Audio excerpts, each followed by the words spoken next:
વડોદરાના દિન પ્રતિદિન ચોરી, લૂંટ અને ગરફોડના બનાવો અંગે ફરિયાદ નોંધાઈ રહી છે. ત્યારે છાણી પોલીસ મથકમાં ગત 30 માર્ચના રોજ 2 અજાણ્યા શખ્સોએ ફરિયાદીને બેનને છાણી શાક માર્કેટમાં રોકી મારે સુરત જવું છે તેમ જણાવી વાતોમાં ભેળવી હતી અને નજીકમાં આવેલી સરકારી સ્કૂલ પાસે લઈ જઈ મહિલાએ ગળામાં પહેરેલા સોનાની ચેઇન આંચકી લઈ ફરાર થયા હતા. મહિલાએ પોલીસ મથકમાં ફરિયાદ નોંધાવી હતી. આ બનાવ અંગે શહેર ક્રાઇમ બ્રાન્ચે ચેઇન સ્નેચિંગના ગુનામાં સંડોવાયેલા ઈસમોને શોધી કાઢવા તપાસ શરૂ કરી હતી. આ દરમિયાન ક્રાઇમ બ્રાન્ચની ટીમે બાતમીના આધારે માંડવીના સોની બજારમાંથી પ્રકાશ ડાભીને શોધી કાઢ્યો હતો.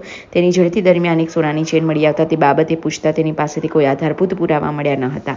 તેની પૂછપરછ દરમિયાન પોતે બીજા 2 સાગરીતો સાથે અમદાવાદ ખાતેથી ચેઇન સ્નેચિંગ કરવાના ઈરાદે મોટરસાયકલ પર વડોદરા આવ્યો હોવાનું અને છાણી ગામના શાક માર્કેટમાં એક વૃદ્ધ મહિલાને વાતોમાં પોળવી સોનાની ચેઇન આંચકી ચોરી કરી ભાગી ગયા હોવાની કબૂલાત કરી હતી. જેથી ક્રાઇમ બ્રાન્ચે આરોપીને તપાસ અર્થે છાણી પોલીસને સોંપી વધુ કાર્યવાહી હાથ ધરી હતી. અત્રે ઉલ્લેખનીય છે કે ઝડપાયેલા આરોપી પ્રકાશ ડાભી અગાઉ મહારાષ્ટ્ર રાજ્યના વસઈ તેમજ અમદાવાદ શહેરના સોલા અને અમરાઈવાડી પોલીસ સ્ટેશન ખાતે મહિલાઓને વાતોમાં ભોળવી કિંમતી દાગીના કાઢી લેવાના 3 ગુનાઓમાં પકડાયેલ છે.